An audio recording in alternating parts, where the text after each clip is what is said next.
Welcome back to News in Focus. Now, if you were a commuter and if you were going to fly Safair this morning, well, of course, that was not going to happen.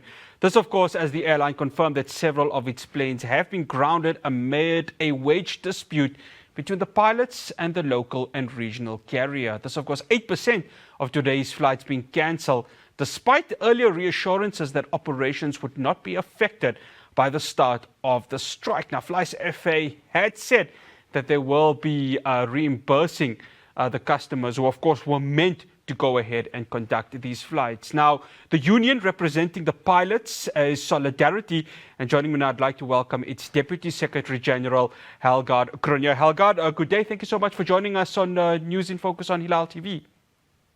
Good afternoon. No, it's a pleasure. Absolute pleasure. Helgard, I just wanted to get this quote from the company.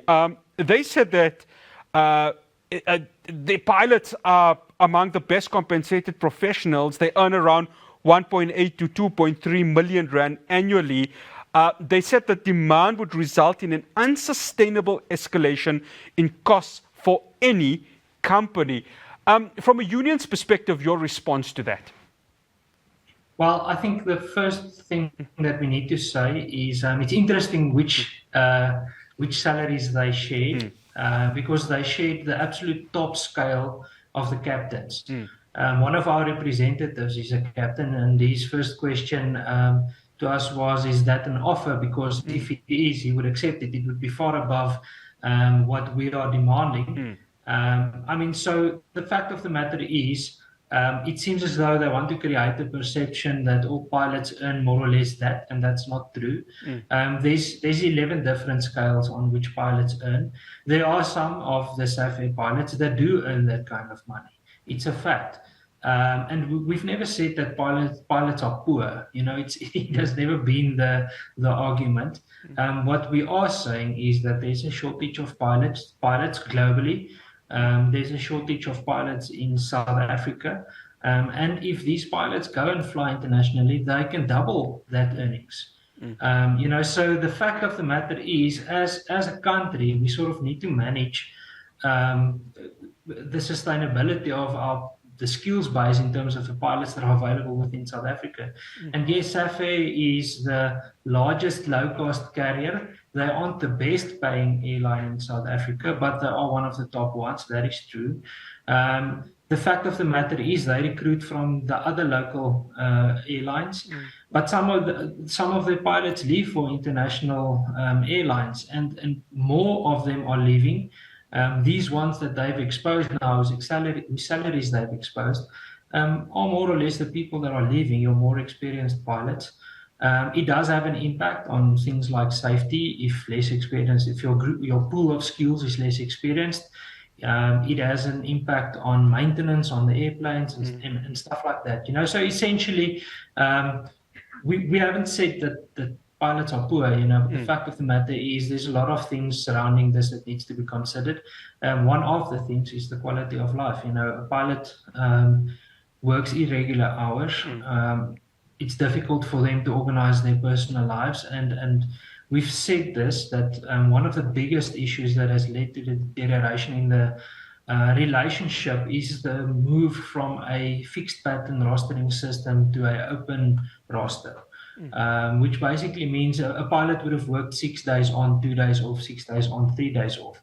Now they're on an open roster, and they only find out by the 20th of a month how their calendar will look for the following month. And by that, I basically mean the off days as well. It won't necessarily fall on a weekend, and it becomes very difficult for them.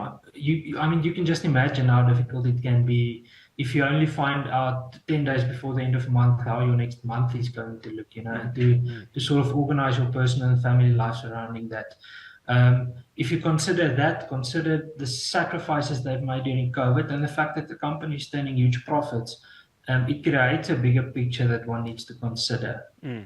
Helgard, and I'll agree with you, of course, the fact that everyone deserves, the family time, and I can't dispute that.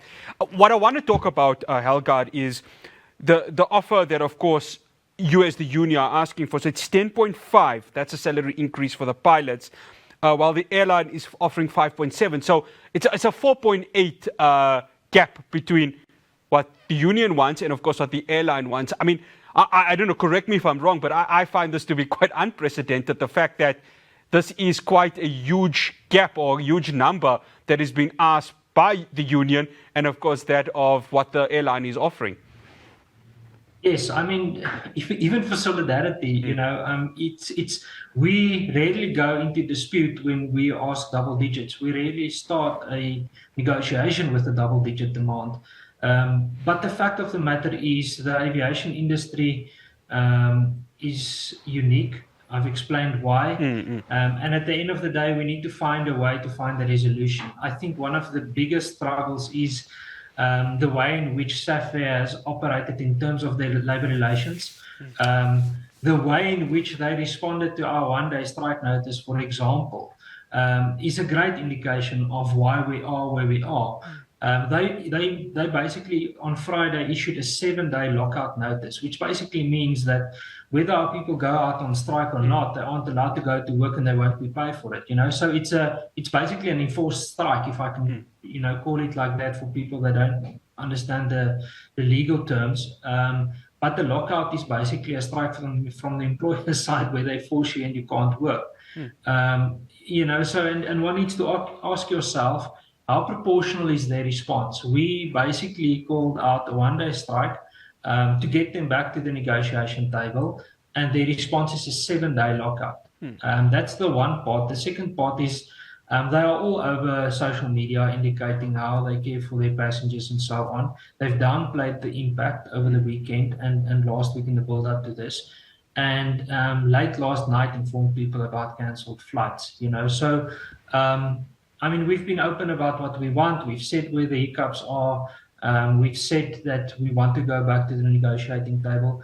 We have put action by the words, by responding to the CCMA's request to take part in a Section 150 of the Labour Relations Act process where the CCMA can intervene in a public interest dispute. We've confidently said that, yes, we'll take part in that process. On Friday, over the weekend, we hoped that they would try and do that and take part in that process to try and resolve it before any industrial action takes place. Nothing happened over the weekend. There was no response from them. They've let us know about an hour ago that they are willing to partake in that process, but they are only available to meet on Wednesday. You know, so again, we asked the question of how serious they are to actually resolve this issue. Helgard, I want to ask, I mean, to what extent, it's a two-part question, to what extent does this now go to, of course, the deeper parts within a CCMA consultation, number one, and number two, where is the middle ground? What would the union say is a fair enough offer that would come from Safair, given that, of course, it is quite a large gap between 10.5 and, of course, what has been offered by the airline. So is there a little bit of wiggle room that Solidarity and its representatives, the pilots, are willing to say, okay, we're willing to listen to it, given, of course, that you don't want a deadlock at the end of this? Yeah, look, I mean, during the negotiation process, we had discussions with the reps, for example, to say, you know, if certain concessions are made on specific issues, let's say for the rostering or the leave days, etc., where do you think we might settle? Can we put that forward as an offer? The one thing we attempted during the negotiation process is to go down to 8%. And then discuss, you know, fixed rules in terms of the roster, etc. But nothing came from that. Their response to that was the 5.7%, you know, and now they are trying to steamroll our members with that 5.7% combined with the lockout. So for us, the middle ground would be finding a way in balancing these quality of life issues, if you want to call it like that, in terms of the rostering and the leave days, etc., with a reasonable increase. You know, it might not be a double-digit increase, but it's definitely not 5.7. Yeah.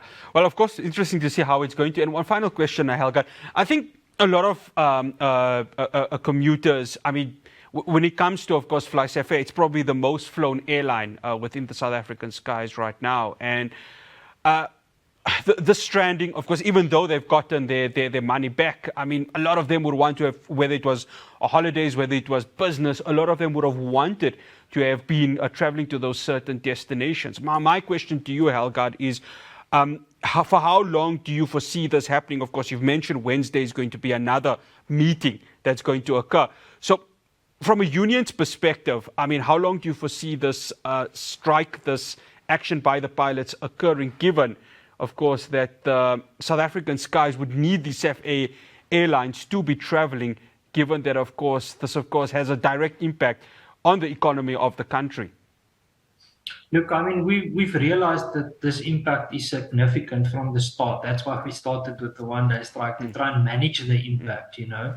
I think what we didn't expect is the aggressive approach by Safair to lock people out for 7 days. And to downplay the impact like they did. It's difficult to say how long. I can't put a date on it. We've already requested the CCMA to expedite a meeting, you know, and not to only meet on Wednesday, because we do believe that there's a significant impact. We were at the OR Tambo Airport ourselves this morning. I did a lot of interviews from there. And I saw the impact on people, you know. So we try to manage that and respect that and balance the interest of our members, because we've got people on both sides. You've got members flying Safair as well, you know. Sure. So we can't just make as if we don't care about their interests as well. So it's a very difficult balancing act. We try to manage that in a specific way. It doesn't seem like Safair has the same intentions, and we want to resolve this as speedily as possible for those exact reasons. Helgard, absolute pleasure having you on. Thank you so much for joining us. Same. That's Helgard Cronje, Deputy Secretary General at Trade Union Solidarity. After the break, I'm going to be speaking to Nomzamo Zomdo from Seri. They've been, according to them, getting threats from Operation Dudula and Abahlali Besa Mjondolo with regards to what they're saying, an influx of migrants within medical facilities in the country. I'll be having that conversation after the break.